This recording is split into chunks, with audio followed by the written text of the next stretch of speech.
हाँ समधी जी, आप बिल्कुल चिंता मत कीजिए। आप जैसा बोल रहे हैं बिल्कुल वैसा हो जाएगा। मैं आपके बताए हुए होटल को बुक कर दूंगा। सब कुछ आपके कहे अनुसार होगा। आप चिंता मत करना। आप बस शादी की तैयारियां कीजिए। हमारी तरफ से आपको शिकायत का कोई मौका नहीं मिलेगा। ऐसा बोलकर विजय जी ने फोन रख दिया।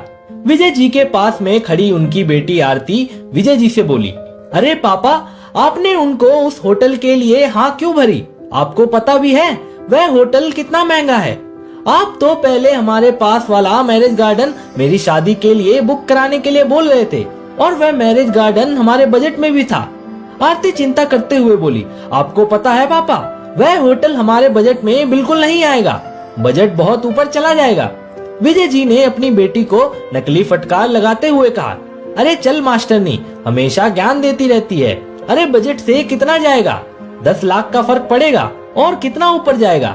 रसोई से चाय लाती हुई विजय जी की पत्नी बोली, 10 लाख रुपए तो आप ऐसे बोल रहे हो जैसे कोई 10,000 की बात हो। अरे सही कह रही है आरती, आप समधी जी को मना नहीं कर सकते थे क्या? क्या जरूरत थी उनको हाँ कहने की? आपको पता ही है कोरोना की वजह से हमारा पूरा बिजनेस ठप पड़ गया था। अब धीरे धीरे जैसे तैसे करके थोड़ा थोड़ा सा संभालने लगे हैं और उस पर आप ये अलग से लाखों का खर्चा कर रहे हो। समझ में नहीं आ रहा हम इतना पैसा कहाँ से लाएंगे। विजय जी ने चाय का कप उठाया और चाय पीते हुए बोले, अरे तुम दोनों माँ बेटी बस करो, मैं सब संभाल लूंगा। तुम तो बस शादी की तैयारियां करो, तुम इस मामले में मत बोलो। आरती अपने बाबा को डांटते हुए बोली, हम कैसे ना बोले बाबा, और माँ सही तो कह रही है। इतने पैसों का इंतजाम कहाँ से होगा? और शादी में और भी तो तमाम तरह के खर्चे होते हैं, उनका बजट कैसे बनाएंगे? बाबा हमारा जितना बजट है हम शादी उसमें ही करेंगे। बड़ी मुश्किल से अभी हम विकट परिस्थितियों से निकले हैं। अगर इतना कर्जा कर लेंगे तो उसको चुकाने का क्या जरिया होगा? आप सालों तक बस मेरी शादी का कर्जा चुकाते रहना। बाबा आप पहले ही बिजनेस को लेकर इतनी टेंशन में रहते हो, ऊपर से शादी का कर्जा और हो जाएगा तो आपकी टेंशन तो बढ़ जाएगी। अब इस बात से मुझे और माँ को टेंशन नहीं होगी तो क्या होगी?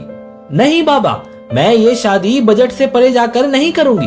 विजय जी ने अपनी पत्नी को देखा और बोले, अरे तुम समझाओ ना अपनी लाडली को, मान ही नहीं रही है। अरे इतना अच्छा लड़का मिला है, अगर हम उनकी थोड़ी बहुत मांग पूरी कर देंगे तो क्या हो जाएगा? आरती बोली, बाबा क्या अच्छे लड़के और अच्छे परिवार सादगी से शादी नहीं कर सकते क्या? अपने बजट से ऊपर जाकर तामझाम वाली शादी करना जरूरी है क्या?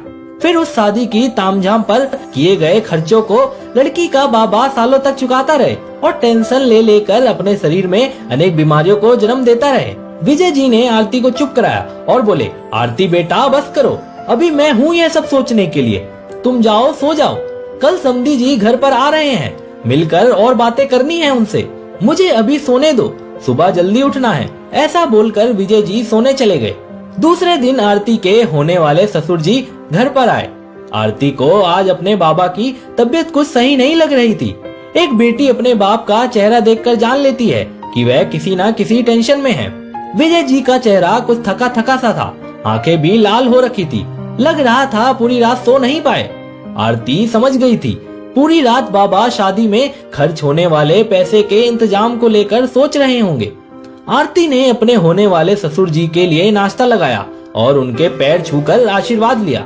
विजय जी को थोड़ा थका थका देखकर आखिर समधी जी ने भी पूछ लिया, अरे समधी जी आपकी तबीयत तो सही है ना? थोड़े चिंतित से लग रहे हैं आप मुझे, क्या बात है बताइए मुझे। विजय जी बोले, अरे ऐसी कोई बात नहीं है। आरती बीच में बोल पड़ी, अंकल बात तो है पर पापा आपको बताना नहीं चाह रहे।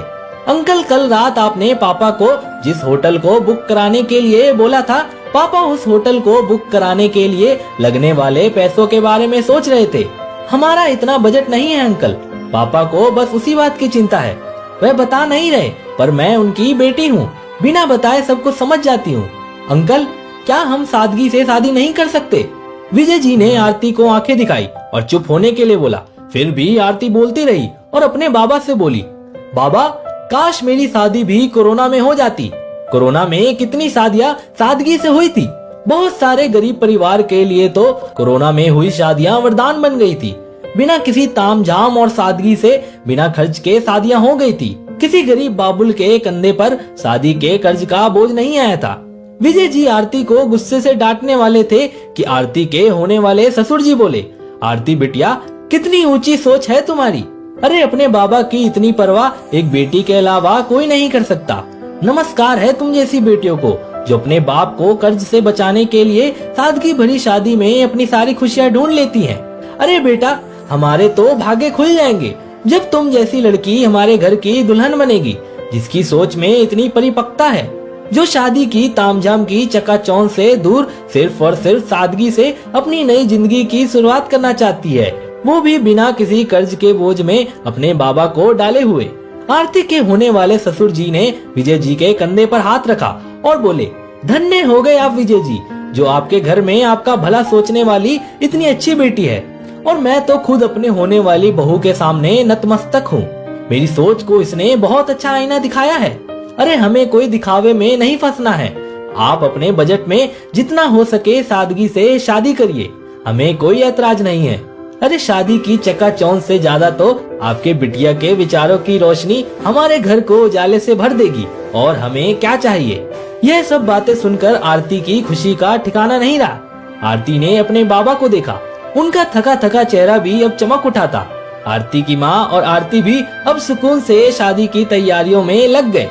दोस्तों आपको क्या लगता है, किसी नवयुगल को अपनी जिंदगी की शुरुआत कर्ज वाली शादी से करनी चाहिए या फिर सादगीपूर्ण शादी से? अपनी राय कमेंट करके जरूर बताइएगा। और इसी तरह की इंस्पिरेशनल वीडियोस देखने के लिए हमारे पेज को फॉलो कीजिएगा। तो मिलते हैं अगली वीडियो में। आपका बहुत बहुत धन्यवाद।